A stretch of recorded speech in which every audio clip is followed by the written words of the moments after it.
everyone and welcome back to my channel. This video is all about how to build healthy habits and actually stick to them.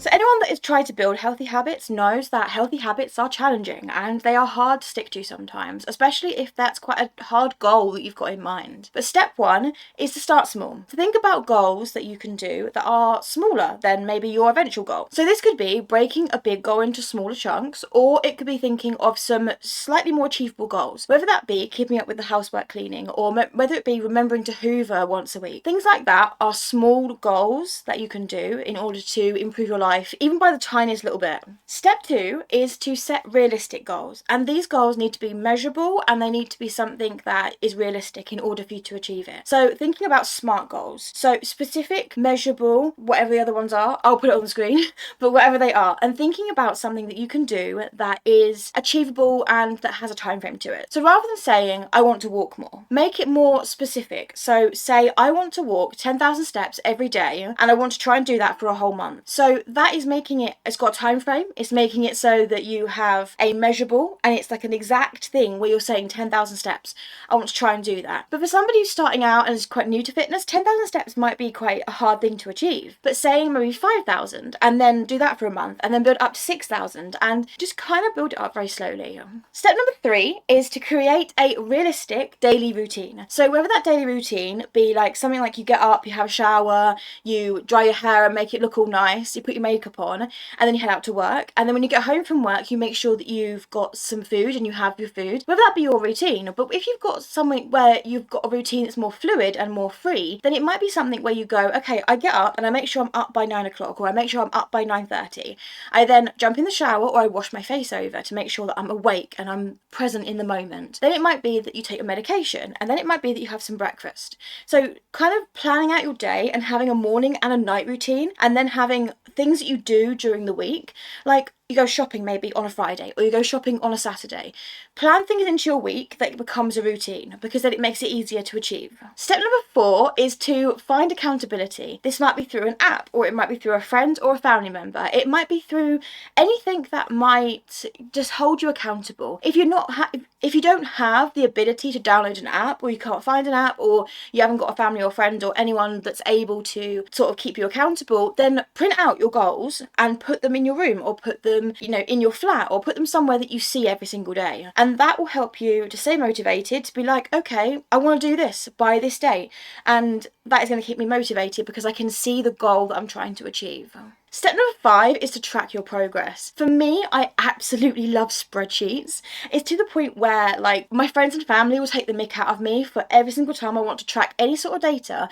I'm on Google Sheets and I'm putting like graphs and charts and like bar progress bars and things like that, and I'm putting all the formulas in. And most of my friends and family don't understand how to do that, so they take the mick out of me and they're like, you're going on Google Sheets again, aren't you? Like, all that sort of stuff. And I'm like, yeah, but I like it. It's a visual, it's colourful, you can do whatever you like to it, and you can make it customizable and things like that. So I use a spreadsheet of my finances. I use a spreadsheet to plan out my YouTube videos. I use a spreadsheet to track my progress when it comes to like how many watch hours I've got and how many subscribers I've got, and whether the month was a good or a bad month, or how I can improve. I use a spreadsheet for all that sort of stuff because it's how I do it, and it's how I actually plan things and how I achieve what I do. But for you, it could be just getting like, I don't know, a printout of like a graph and you plot it like physically if you don't know how to actually do it on like Microsoft or on Google Sheets. Or it might be a case of you get like a money box that's like a visual one, you can see inside of it, and for every pound you lose of like weight, maybe you put a pound coin in there, and you can see for every pound you can see a pound going in, you're saving money and you're losing weight. It could be something like that. It's completely like fluid, and it's something that will be individualized to each person. Step number six is to make it pleasurable, make it enjoyable, make it something that you want to do, not something that you're finding as a chore. Make it something that is something that you've got a good goal at the end of it, so you can think, oh, when I reach this I'm going to feel absolutely amazing. Like for example, if you take the whole saving money, you may not enjoy saving money because saving money might be something that you struggle for a few months, but you might then say to yourself, but like when I'm 5 months down the line, when I've saved up for this holiday, we're going to go on this massive holiday and we're going to really enjoy ourselves. Make it something that you've got a goal and something to look forward to and something that's going to be enjoyable in the end. Or find a way to save money that is fun, like cash stuffing. I'm really getting into cash stuffing and I'm finding that really enjoyable, to get like a laminated tracker and to colour it in. I'm actually going to be starting an Etsy store, and I've actually got some things already up on my Etsy, but I'm making some more things and there's going to be more kind of being added over the course of the whole January. So I will leave my link to my Etsy store in the description box down below, and I'll try and put it on the screen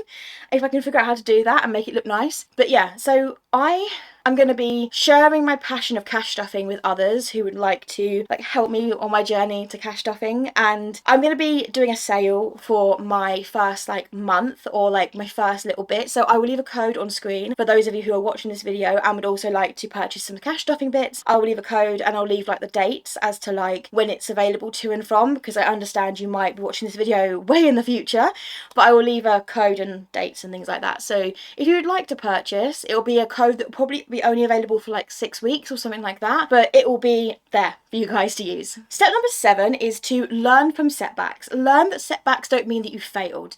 Having a knockback in whatever you're trying to achieve doesn't mean that you failed the ultimate goal. Say your goal is to lose 20 pounds in weight. If you then suddenly gain 2 pounds because you've had a fun night out and you've had a takeaway or something like that, don't think that it's put you back. It just means that it's a little setback and you're then going to get back on track and you're going to achieve the goal that you always wanted to achieve. By following these steps and by applying them to your own life, you'll find that you'll be able to achieve the goals you've always wanted to achieve. You'll find that you'll be able to set habits and actually make these work. If you would like to leave any of the goals that you would like to achieve in 2024 in the comment section down below, I will be replying to everyone and I can't wait to see any of the goals you'd like to achieve. But thank you very much for watching this video. Don't forget to hit the subscribe button as I'm on my road to 1,000 subscribers. But that's it for today's video. Thank you very much for watching, and please remember that I believe in you even if nobody else does. And I shall see you on my next one. Bye! Just like you're young again, no don't you cry, just get back up again.